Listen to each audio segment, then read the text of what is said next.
हारे हारे साधु जी श्री बागेश्वर बालाजी सनातन मठ मुंबई की, बागेश्वर धाम भिवंडी वाले सनातन मठ की, श्री आद्यशक्ति जो भगवती मां मुंबा देवी की, सिद्धि विनायक गणपति भगवान की, छत्रपति वीर शिवाजी महाराज की, छत्रपति वीर संभाजी महाराज की जय भवानी, जय भवानी, जय भवानी। भगवान की बड़ी अनुकंपा, 2 महीने बाद लौट के उल्लू घर को आए। आप लोगों का आशीर्वाद लेकर हम बद्रीनाथ गए थे। बद्रीनाथ की यात्रा निर्विघ्न रूप से सफल रही।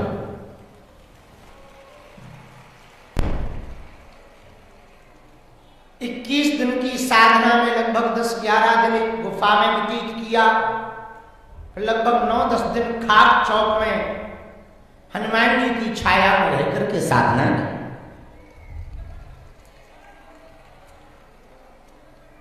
उसके बाद राजकोट के बाद कल रात्रि में श्रीलंका से वापस आए। हनुमान जी लंका गए थे, हम उनके दास हैं तो हम श्रीलंका गए थे। हनुमान जी ने लंका जाकर लंका जलाई तो वो जलाने गए थे, हम जलाने नहीं गए थे, जगाने गए थे। सीतारमन जहां अशोक वाटिका में माता जानकी जी रही वहां गए, और बागेश्वर धाम परिवार की तरफ से वहां 1 दिन का भंडारा करवाया।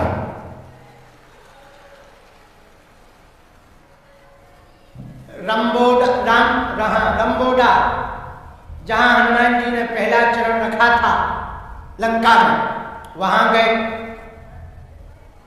वहां के सभी सरकार के मंत्री, वहां के क्रिकेट जगत के बहुत ही प्रसिद्ध क्रिकेटर श्री सनत सूर्या और वहां के पूर्व अंतर्राष्ट्रीय क्रिकेट के कप्तान, वहां के मंत्री, सरकार के लोग और पूर्व राष्ट्रपति और प्रधानमंत्री मिलने आए। तो हमने हनुमान जी की तरफ देख के कहा कि देखा नाम का जलवा, ये सब तुम्हारे नाम का जलवा है। जब आप आए थे तब तुम्हें खाने तक नहीं मिला, इधर देखो 56 भोग खा रहे। तो सरकार भी भीतर ही भीतर हनुमान जी बोले बेटा फील्डिंग तो अपनी ने सेट करी थी पहले, बोले त्रेता में फील्डिंग सेट करी थी तो परिणाम तुम अब पा रहे हो। हम कहा बात तो तुम्हारी सही है। कोलंबो वहां की राजधानी है। श्रीलंका जाकर के सीता अम्मन में अशोक वाटिका में हमारा हृदय बहुत द्रवीभूत हो गया था।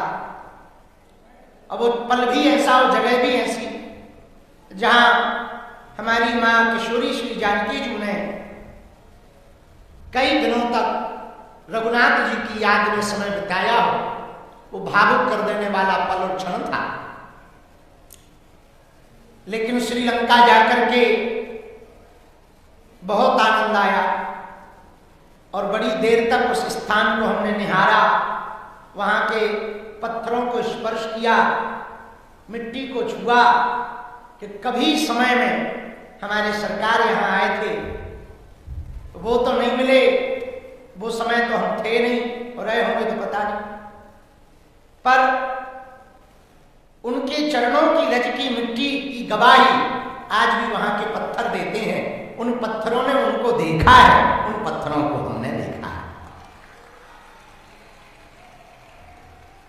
भले ही तुझसे नजर नहीं मिली तो क्या होगा, भले ही तुझसे नजर नहीं मिली तो क्या हुआ, मेरी तो मिल गई, यही बहुत। तूने मुझे नहीं भी देखा तो क्या हुआ, मैंने तो तुझे देख लिया। एक कवि हुए बहुत बहुत अच्छे प्रसिद्ध श्री बिंदु जी, उन्होंने लिखा भगवान के लिए, इसके एक तरफा में मशहूर हो जाऊंगा मैं, श्याम तुम होगे समा तो काफूर हो जाऊंगा मैं अगर तड़पूं तो तड़पूं मगर तुम ना मेरे लिए तड़पना, तुम अगर मेरे लिए तड़पे तो फिर मगरूर हो जाऊंगा मैं अगर चाहूं तो चाहूं मगर तुम ना मुझको चाहना, तुमने अगर मुझे चाहा तो फिर आंखों से बहुत दूर हो जाऊंगा मैं अगर मांगू तो मांगू मगर तुम ना मुझको कुछ देना, यदि तुमने कुछ दिया तो फिर प्रेमी नहीं मजदूर हो जाऊंगा। इसके एक तरफा में मशहूर हो जाऊंगा मैं, श्याम तुम होगे समा तो काफूर हो जाऊंगा मैं, मेरा चाहना तो मेरा स्वभाव है, मुझे तो प्रेमी का यही सिद्धांत होना चाहिए, भक्त का भी यही सिद्धांत होना चाहिए कि भगवान भले ही हमें ना देखे, हम भगवान को देखें, हमारा गुरु हमें ना देख पाए, हो सकता हम सम तुमको लाख हैं, तुम सम हमको एक, हम सम तुमको लाख हैं पर तुम सम हमको एक है, हमारे जैसे तो तुम्हारे पास लाखों हैं पर हमारे लिए तो तुम एक ही हो। तो वहां जाकर उन पत्थरों को देखा, छुआ, श्रीलंका में महसूस किया कि जब कभी हमारे प्रभु आए थे यहाँ, प्रभु श्री राम, किशोरी जी, माता जानकी जी, एक एक पल निमिष निमिष पल भगवान की याद में वहां उन्होंने व्यतीत किया और वो पर्वतों को देखकर मन द्रवीभूत हो गया, वहां के उन पत्थरों को देखकर मन द्रवीभूत हो गया, बड़ा आनंद आया। पहली बार श्रीलंका गए थे, फिर 1 घंटे का लगभग प्रवचन भी था, फिर हमने सोचा भिवंडी बहुत दिन से नहीं गए, लौट के उल्लू घर को आए, सो आ गए। आज और कल हम यही हैं,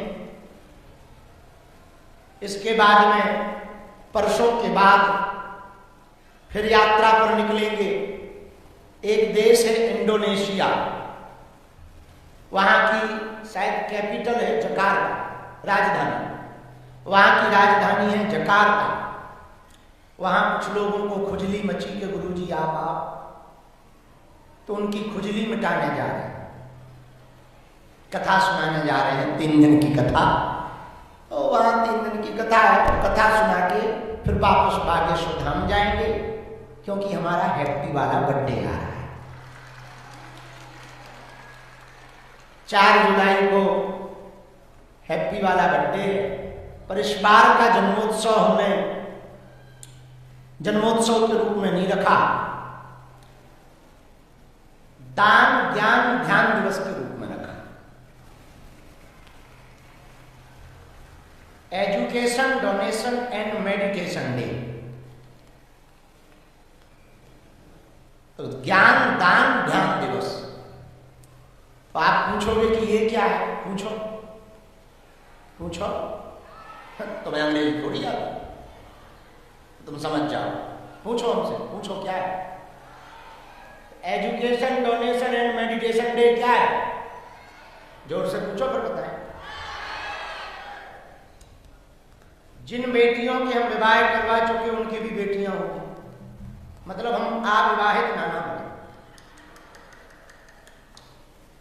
तो उनके जो बेटियां हो गई, तो बेटियों की जिनका ब्याह हुआ वो तो साधारण परिवार से थी, मातृ पितृहीन तो थी, जहां ब्याह हुआ वो भी समृद्ध थोड़ी परिवार होगा, कई बेटियों का सामान्य परिवार में ही शादी हुई। आज के जमाने में पढ़ाई लिखाई का बड़ा खर्चा है। अच्छा, हमारे जन्मदिन पे हमें गिफ्ट मिलते ही और हम जन्मदिन मनाते ही इसी चक्कर में। एक ही शौक है हमको, साल भर इंतजार करते कि जल्दी हैप्पी वाला बर्थडे आएगा, गिफ्ट मिलेगा। अच्छा, अब हमने सोचा कि गिफ्ट तो मिलते ही है, क्या करेंगे, चेला बहुत जुड़ गए, तो हमने सोचा उन गिफ्टों को हम बेचें, और बेचकर जो रुपया मिलेगा उससे हर साल उतनी ही बेटियों का, जितनी आयु बढ़ती जाएगी उतनी बेटियों की शिक्षा के लिए 1-1 लाख रुपए उनकी शिक्षा को जमा करेंगे।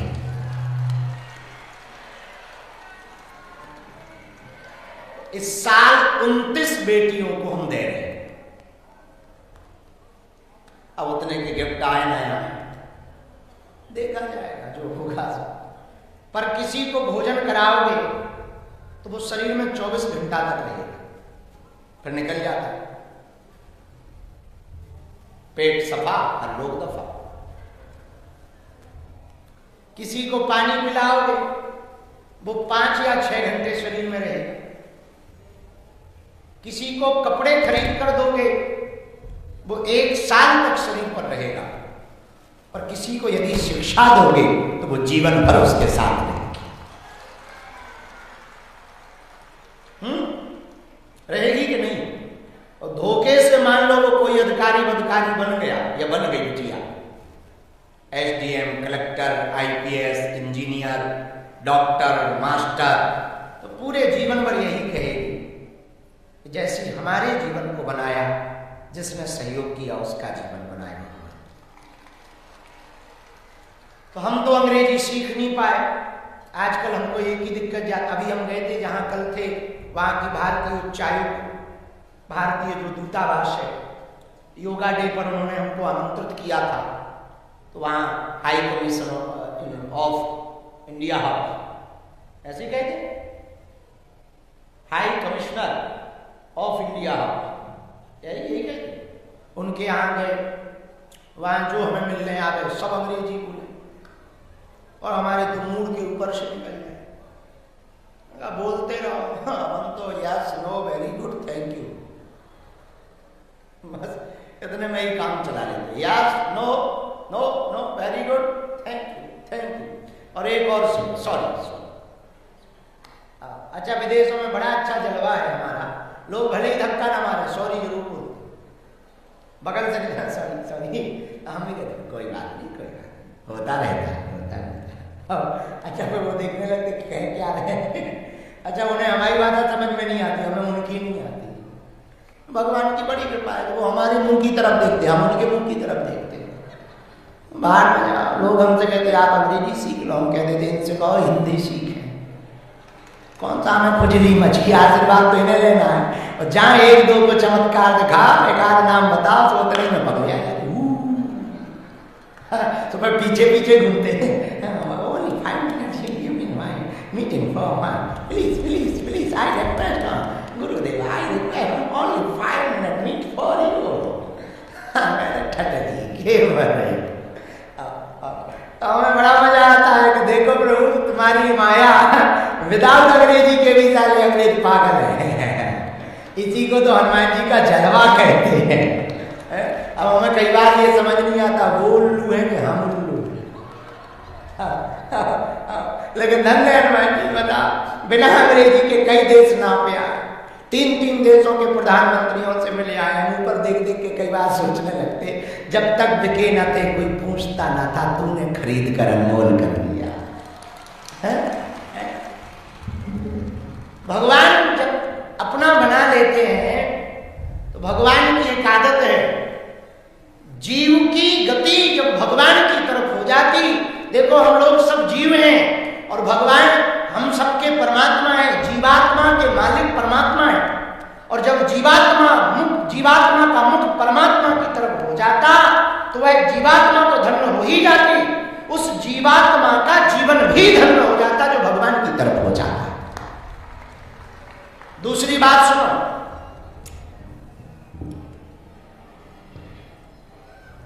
या तो इस तरफ रहो या इस तरफ रहो, बीच में मत रहो, वरना कहीं के नहीं रहो, न धरती के न आसमान के, निपटते बीच वाले ही। सबसे ज्यादा अमीर है उसे टेंशन नहीं, जो बिल्कुल गरीब है उसे बिल्कुल ही टेंशन है ही है गरीब, लेकिन जो बीच में है बेहरा। महंगाई की मार किस पे आती? बीच वाले। कोई दिक्कत ज्यादा आवे तो सबसे ज्यादा परेशान कौन होता? Middle class. सबसे जो लो क्लास है वो तो पहले ही मांग के खा रहा, और सबसे जो हाई है उसे दिक्कत ही नहीं। तो टेंशन में कौन? तो या तो तुम इधर रहो या इधर रहो, बीच का बीच बहुत खतरनाक होता है। एक तरफ रहो, यही हम कहना चाह रहे हैं। या तो तुम केवल संसार के रहो या केवल परमात्मा के रहो। केवल संसार के रहोगे तो बहुत बढ़िया, और केवल परमात्मा के रहोगे तो और बढ़िया। पर यदि तुम बीच के बीच रहोगे, बिंदु दोनों तरफ ले रहा है मजा, कुछ इधर भी रहा कुछ उधर भी रहा, दास रघुनाथ का नंद सुत का सका, कुछ इधर भी रहा कुछ उधर भी रहा, तो गड़बड़ हो जाएगी। एक तरफ रहो, या तो उधर रहो या इधर रहो। इधर रहोगे तो उधर की टेंशन ना लेना, और उधर रहो तो इधर की टेंशन ना लेना। हमसे कोई पूछे कि दोनों संभल जाएं, ऐसा कोई रास्ता बताओ, तो हमें लगता है यदि परमात्मा के हो जाओगे, जगदीश के हो जाओगे, तो जगत भी तुम्हारा हो जाएगा। दोनों संभल जाए, दोनों। एक वृंदावन में एक बहुत सिद्ध प्रसिद्ध संत भाई श्री नागरी बाबा, आहा, नागरी बाबा एक राजा के यहाँ पर कार्य करते थे। अचानक वैराग्य जागा। नागरी बाबा ने वैराग्य जागते ही राजपाट त्याग कर, राजकार्य त्याग कर तुरंत श्री ठाकुर जी के धाम में वृंदावन में जाकर बस गए। उसी समय उनके राज्य में जहां वो रहते थे अकाल पड़ा, भयंकर परेशानी आई, तो राजा ने मंत्रियों को भेजा कि अब कोई यदि बचा सकता है इस मुसीबत से तो केवल नागरी बाबा बचा सकते। तो मंत्रियों ने आकर कहा कि राजा ने विशेष प्रार्थना की, रिक्वेस्ट की कि 2 दिन के लिए आप चलो और घर साम्राज्य को जरा ठीक कर दो, आपके अलावा कोई ठीक नहीं कर सकता। बाबा ने कहा ठीक है। बाबा ठाकुर किशोरी जी के दर्शन करने के लिए बरसाने में गए। बोले हम प्रणाम करके आ रहे हो, चल रहे। जैसे ही दर्शन करके लौटे, झाड़ू लगाने वाली ब्रिज की एक देवी, ब्रिज की एक माता जी थी, वो झाड़ू लगा रही थी। झाड़ू लगाते लगाते बाबा वहीं से निकले। उसने तुरंत कहा, ए बाबा एक तरफ हट, एक तरफ हो जा, एक तरफ हो जा, एक तरफ हो जा। ये 3 बार शब्द कानों में गूंजे। बाबा समझ गए क्या बढ़िया सूत्र दिया है। उधर जाएंगे तो उधर के नहीं रहेंगे, इधर से भी चले जाएंगे, और यदि इधर रहे तो उधर से चले जाएंगे। इसलिए एक तरफ रहने में ही फायदा है। जब झाड़ू लगाने वाला कहता है कि एक तरफ रहना चाहिए, तुरंत नागरी बाबा ने राजपाल मंत्रियों से कहा, अब हम एक तरफ हो गए हैं, दोनों तरफ नहीं रहेंगे, आज से हम यही तरफ के हो गए, उस तरफ के नहीं रहेंगे। इसलिए मेरे पागलों, हम तुमसे भी प्रार्थना करना चाहें, यदि हम भगवान की तरफ हो जाएंगे, हम लोग सब जीवात्मा हैं, जीवात्मा जब परमात्मा की तरफ हो जाएंगे तो संसार भी सध जाएगा, जीवन भी सध जाएगा, जीवन का सुख भी मिल जाएगा और भगवान के भजन का सुख भी मिल जाएगा।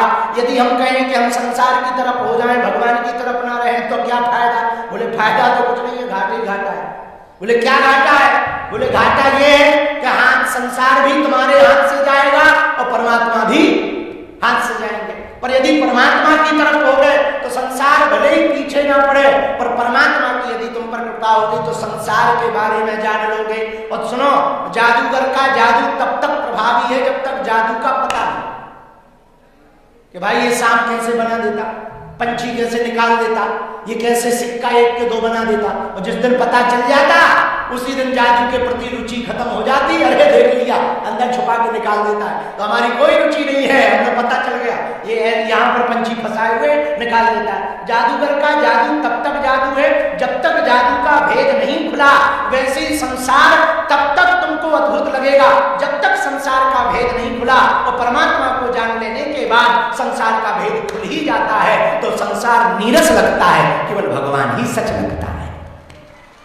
इसलिए गोस्वामी जी ने भी कहा, भगवान शंकर ने भी अपनी वाणी से कहा, उमा कहूं मैं अनुभव अपना, सत हरि भजन जगत सब सपना। उमा, ये संसार सागर के लिए एक बात हम कहना चाहते। बोले क्या? क्या स्वामी जी? बोले उमा कहूं मैं अनुभव अपना, मेरा अनुभव है, बात नहीं कह रहे, कथा नहीं कह रहे। बोले क्या? अनुभव है, प्रैक्टिकल, दिस इज प्रैक्टिकल। बोले क्या प्रैक्टिकल? बोले सत्य हरि भजन, भगवान का भजन ही सत्य है। सत्य हरि भजन जगत सब सपना, संसार सागर सपने के समान है, केवल भगवान का भजन ही सार है, बाकी सब बेकार। दूसरी बात सुनो, दूसरी बात यह है प्रियजनों कि संसार में आकर के मनुष्य तन पाकर के यदि भगवान का भजन नहीं किया तो हम लोग मनुष्य तन पाकर के भी मनुष्य तन की उपलब्धि, मनुष्य तन की सदुपयोगता नहीं किए कर पाएंगे। कान दिए सुन भय को सत्संग, सो जीव दई भज मोहन को, दान के कार्य दिए 2 हाथ, सो पाँव दिए तीर्थ घूमन को। बोले कान किस लिए दिए? बोले भगवान के भजन सुनने के लिए। आंखें किस लिए दी? बोले आंखें भगवान के संतों को देखने के लिए दी। कौन से संतों को? जो भगवान के लाडले संत हैं। अच्छा, भगवान के लाडले संत कौन है? जो भगवान से नहीं चाहते, भगवान को चाहते, उन संतों। और जो आंखों से संतों के दर्शन नहीं करते। बोले उनकी आंखें कैसी हैं? बोले हैं तो, पर ऐसी हैं। बोले कैसी? बोले जैसे मोर के पंख में नकली आंख लगी वैसे। हाँ, लोचन मोर पंख कर लेगा, सपनों संत सर दर्श नहीं देखा। लोचन मोर पंख कर लेगा, जिन्होंने स्वप्न में भी सच्चे संतों के दर्शन नेत्रों से नहीं किए, उनके नेत्र मयूर के पंख के समान, नकली आंख के समान है। बोलो सीताराम। अच्छा, कान बहुत बढ़िया है। तो कान किस लिए दिए? डिस्को सुनने के लिए? नहीं, फिल्मी गाना सुनने के लिए ना। बोले किस लिए दिए? कान दिए सुन बे को सत्संग। कौन सा सत्संग? जिसमें भगवान के प्रति आसक्ति बढ़े, प्रेम बढ़े। ऐसा सत्संग जिससे भगवान के प्रति प्रेम हो, ऐसा सत्संग सुनने के लिए भगवान ने कान दिए। और हम लोग सुन क्या रहे? फलाना बदनाम हुआ ठिकाने के लिए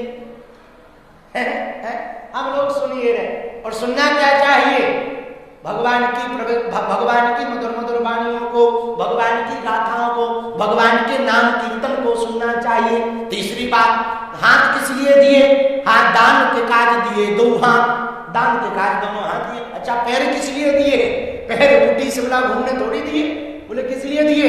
पांव दिए तीर्थ घूमन को, मंदिरों के परिक्रमा लगाओ, तीर्थों में जाओ, गुरु दर्शन करो। देखो, दो मुखी व्यक्ति होता है।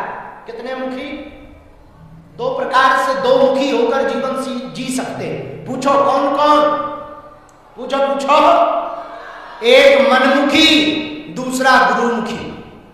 एक मनमुखी, दूसरा मनमुखी सदामुखी। मनमुखी, अच्छा, मन कहता है चाउमीन खाओ, मन कहता पिज्जा खाओ, मन कहता रबड़ी मालपुआ लाओ। अब मन कहता हो तुम मन की मानते जाओगे तो खाते खाते 200 kg के हो जाओगे। अच्छा, खाते खाते वजन बढ़ा, फिर लीवर खराब, फिर फैट बढ़ गया, फिर वेट बढ़ गया, फिर गेट कम बढ़ गया और सेठ हो गए, फिर बड़ा गड़बड़। तो मनमुखी होने के कारण देखो हो गई गड़बड़। मन तो कहता है खूब चाय पियो, और ज्यादा चाय पीने से भी भूख मर जाती है, नींद छूट जाती है, खराब होती है। पर मनमुखी होने का यही अपराध है, ज्यादा मनमुखी होना ठीक नहीं है। अच्छा, एक होता गुरुमुखी। गुरुमुखी क्या? बोले मनमुखी से मनमुखी सदा दुखी, गुरुमुखी सदा सुखी। अब तुम निर्णय लो, दुखी रहना है कि सुखी रहना है। और मन कैसा है? मन तो कहता है एकदम सो, कौन काम करे, सोते ही रहो, पढ़े ही रहो। अच्छा, विचार करो, पढ़े ही पढ़े काम चलेगा क्या? बोलो बोलो बोलो बोलो, अरे जोर से बोलो, पढ़े ही पढ़े काम चलेगा क्या? तो मनमुखी है खराब कि नहीं है? तो कौन सा बढ़िया है? गुरुमुखी।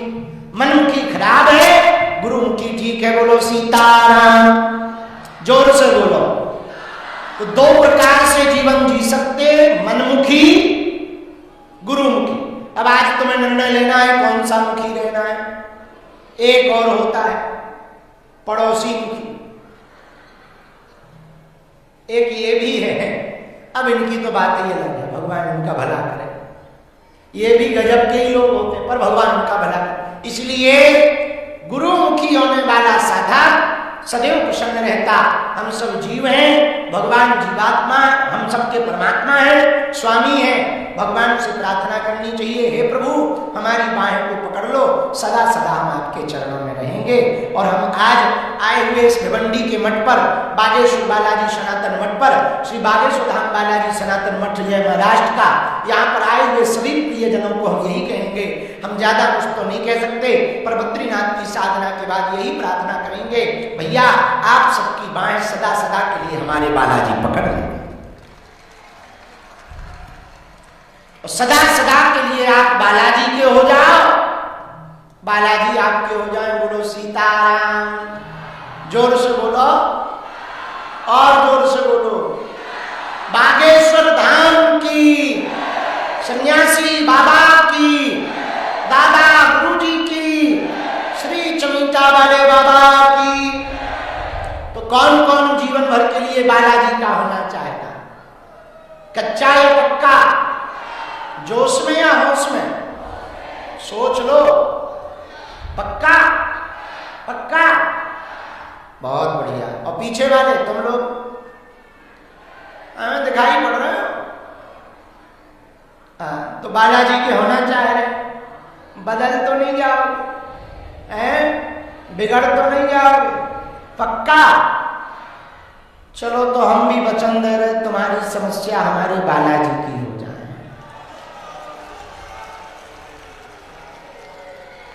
तो सदा सदा के लिए वो तुम्हारी बाहें पकड़ ले, सदा सदा तुम्हें अपने चरणों से वो जोड़े रहे, और तुम भगवान के सामने कहो पकड़ लो हाथ बनवारी, नहीं तो हमारा तुम्हारी लाज, पकड़ लो हाथ बनवारी, नहीं तो और हमारा, पर तुम्हारी किसकी लाज जाएगी?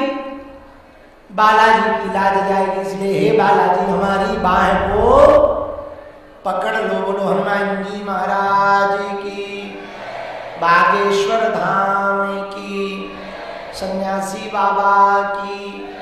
और देखो संसार में तो कोई किसी का होता नहीं, स्वार्थ के हैं रिश्ते नाते, स्वार्थ की दुनिया सारी, स्वार्थ भी कोई नहीं तुम्हारा, स्वार्थ की हो गए यार, सब स्वार्थ के रिश्ते नाते हैं, स्वार्थ की दुनियादारी है, स्वार्थ से ही सब राम राम करते हो। स्वार्थ खत्म, रिश्ता खत्म, स्वार्थ खत्म, अकेले में मेला, मेले में अकेला, ना यहाँ कोई गुरु है ना कोई चेला। हाँ, इसलिए जगत में ऐसे रहो कि कुछ छूट भी जाए तो दुखी ना रहना पड़े, कुछ छूट भी जाए तो क्या ना रहना पड़े? बोलो बोलो बोलो, जोर से बोलो। हमसे किसी ने पूछा कि आप बद्रीनाथ अकेले क्यों गए? हमका मान लो कल के दिन सब चेले कहीं और चले गए, और चेलों की तो आदत होती है, चेले किसके स्थायी, और चेले होते ही नहीं स्थायी। और ये गुरुओं को मानना भी नहीं चाहिए कि सब हमारे पक्के चेला हैं। चेले कभी स्थायी नहीं रह सकते, हमें भरोसा है। अभी हमारे सामने कोई टेंट लगा के बैठ जाए कि हम 3 मिनट में बिल्कुल दर्द छू मनता, और 24 घंटा में समस्या का समाधान एक ना यहाँ बैठा मिलेगा, जिसका लाइट टेंट है वो जरूर बैठा रहेगा। हाँ, साउंड वाला, लाइट वाला और ये संस्कार वाले जरूर बैठे रहेंगे, बाकी सब कहेंगे गुरुजी थोड़ा देख तो आए क्या होता है, देखने में क्या जाता है, देख तो आए। तो लोगों ने हमसे पूछा कि आप अकेले क्यों बद्रीनाथ? कहेंगे हमें चेलों का भरोसा है, मान लो कल के दिन सब चले तो अकेले तो रहना ही पड़ेगा, इसलिए आदत डाल लो, पहले ही आदत डाल लो अकेले रहने की। आदत पहले ही रहेगी तो कभी ऐसा हो भी जाए तो दुखी तो नहीं रहेंगे, पहले से ही आदत है। जैसे एक बहन जी थी मुंबई की, वो स्कूटी से गिर पड़ी तो लोगों ने उठाया, राम राम राम राम, गिर पड़ी। अरे बोले गिरे नहीं, हम उतरते ही ऐसे।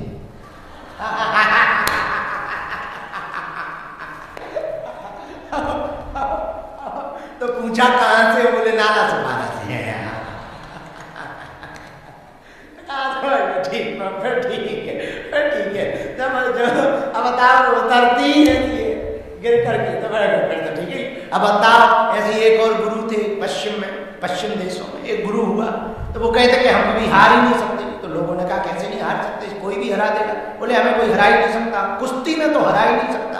अरे बोले एकदम पतला सा शरीर है, कोई भी हरा देगा। बोले क्यों हराएगा? जैसे ही कोई हमसे लड़ने आएगा हम पहले ही लेट जाएंगे, लो हार। अब बात तो सही है कि कोई पहले ही लेट जाएगा तो हम हार गए, तो जब पहले ही ऐसा कुछ सोच रहे तो कौन हरा पाएगा? बिल्कुल बात सही है। जैसे कोई कई लोग ऐसे होते हैं, कई लोग होते हैं कि बहुत नाराज हो तो वो जाते हैं, लो भैया मार लो मार। तो अब सामने वाला सोचता जब खुद ही कह रहा तो कौन कहे मार में जा, छोड़ो, हटा है। तो इसको कहते हैं माइंड सेट। क्या कहते हैं? बोलो बोलो बोलो। Mind set, life set.